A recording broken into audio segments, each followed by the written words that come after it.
My name is Nick Mekenye, born and bred in Kisii, African mother and African father. The only computer scientist in that home, probably in the village. Just saying, I'm a husband to one wife, Esther, and a father, happy father to two children, one Lisa, the joy of my heart. She's turning 3 in a month's time. And my little young man called Levi is turning 1.5. They were both born on the 16th, but one is in November and the other one is in May. Currently doing business. I suffered a reaction that messed up my eyes some time back. That brought a stop to my career. Halted it a bit for about four years or so. When I came back to the industry, it had changed so much that I felt I was not willing to give in the chase, so I decided to do private practice. I grew up in the 80s, and life in the 80s was not what we see in the 90s, not even what we see of late. I had a very strict father, but my father was strict in the areas of duty to farm and taking care of his cattle. My mother was very strict when it came to issues of values. I had to be honest, I had to be very clean, I had to be a Sabbath keeper. Every single thing I did, it revolves around those principles.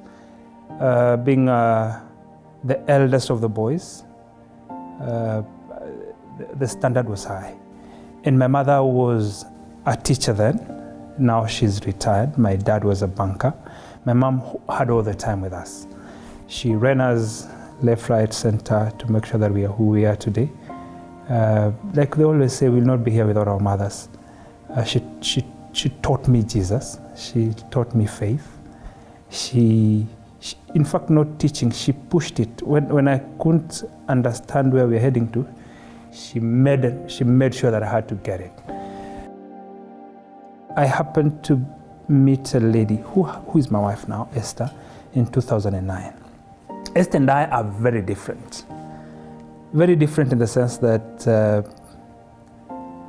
I want things done now and to the level I want now. Essie is the lady who will not break her back because tomorrow is a day.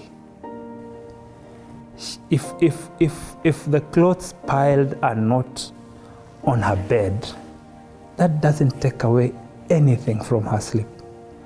For me, I will stay the night, organizing those shirts one after the other, meeting after meeting, and that suit has to be in place for a Sabbath. If it's a holy com, it has to be on the 7th row, on the 2nd wardrobe, and the shoe has to be clean, you understand? And the 3 years we were seeing each other, the biggest trouble I've ever made and the decision I've ever made, the biggest, is who to settle down with.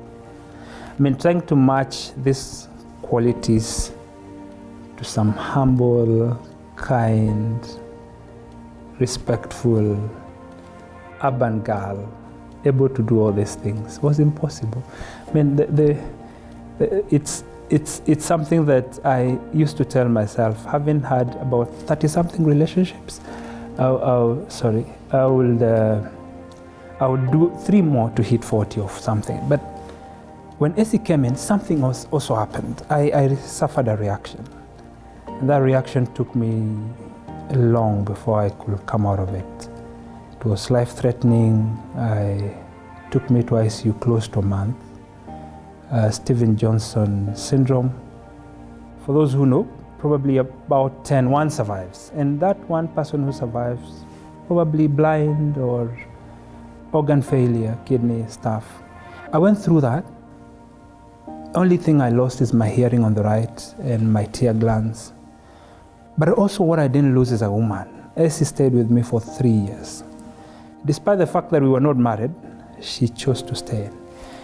And one thing that also came through this phase was that, from where I come from, we look down upon other people of other tribes.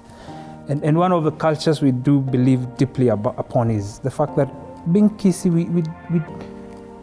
it's even biblical when we say you don't, two cannot walk together unless they agree, right?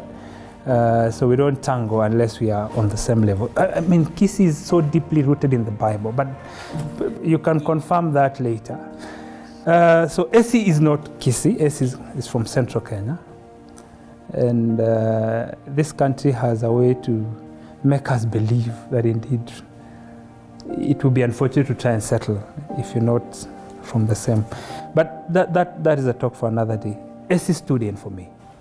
And you all understand through the face of the whole 1 year, probably the only other person who was closer to me, other than my parents, who were away from Nairobi, is my fiancée then, Esther.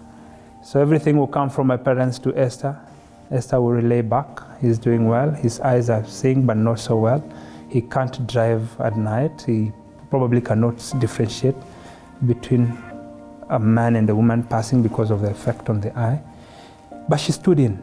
She taught me something, that love is not based on what people believe as feelings or what we come to with the table, but is a commitment. And that commitment taught me something, that love is not given to people based on what we understand love to be, but what the recipient understands love. I have accepted Essie. Despite our differences, I have now learned the common principle that we are not different to compete, but to complement. That has raised us from one level to the next level.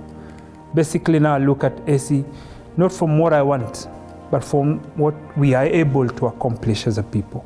The transformation bit comes in the sense that I can now look at somebody from their viewpoints and accept that they are valid, or they could be right, that I could be wrong.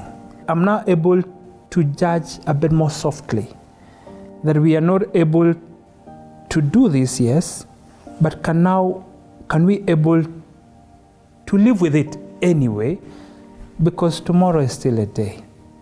That for me was the hardest thing, character-wise, to accept somebody who is not able to fit in my space, despite so, that now they can be part of my life completely. That is something that is a transformation that I look back to, and I say I would not have achieved it without Essie. But wasn't it the fact that she gave that I could be able to give? Because true love is, in a sense, communicated in giving. For God so loved the world that he gave. Giving indexes love. But for me, I learned to do so because she was able to give. That is a big transformation for me.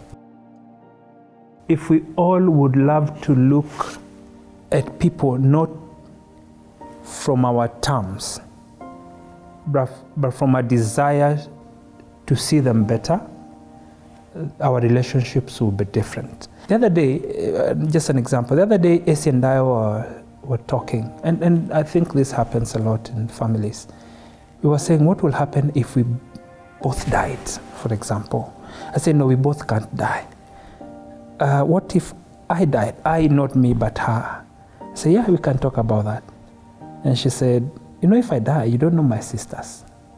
They will fight for these children like you do not understand. And I'll tell her, but you will not be here. But I'm telling you, Mama Queen will be around. Mama Queen is my mother. You do not understand the kind of fight will come from Kissy and all the warriors. Then she receded and said, but I'd love my sisters to lose that battle. I think for me, it's just genuine if you can learn to look at the principal things, spoken or unspoken. Then that makes you, that makes Essie endeared to my heart more, because the things we share, central to any man is God. But around God are values that if anyone knows how to tap them, your life is complete. We run this county.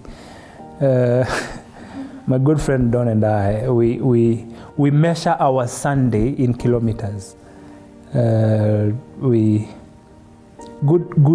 weekends we do 21 plus kilometers. Probably when I hit 40s, I'll do my 42 kilometers like him. That's what we do for fun. I have a new mantra in life: new day, new sweat. I don't start my day without sweat. It is possible to live without anything. It is possible. Accidents take away our eyes. Accidents take away our limbs. Accidents take away our loved ones. Accidents can take anything from us. One thing we can't live without is hope. Hope that tomorrow will be better. I have been through a patch, a serious patch to say the least, but I have walked through it with grace and a happy face. People look at me and people look who I was back, and some people would wonder what happened. And it's now 5 years later, 4-5 years later, and people are still asking, what happened to you? Where are your nails, or what happened to your face and the skin? But one thing stands out, that I'm able to answer them with grace, and I honestly do not carry the burden in their heart in my heart. Because one thing I'm happy about is being alive, and the fact that I'm blessed with the ability to see, despite the fact that I don't have tears. Just walk with, what would be heavier, for me to lose my sight or lose my tear glands, or lose my hearing on one end or lose both? So I always have a reason to thank God. But the biggest gift that I have today is knowing Jesus. That for me, people fail you. People have failed others out here. But one person I know who has not failed me, my wife, my friends. Some of them have been very close. But one person I know who makes this happen, or one being that makes all these things happen, is Jesus. So let's all, if anything happens, we could lose anything and we could lose everything. But never let go of hope that tomorrow will be okay, that Jesus will not let us off his grip, if anything.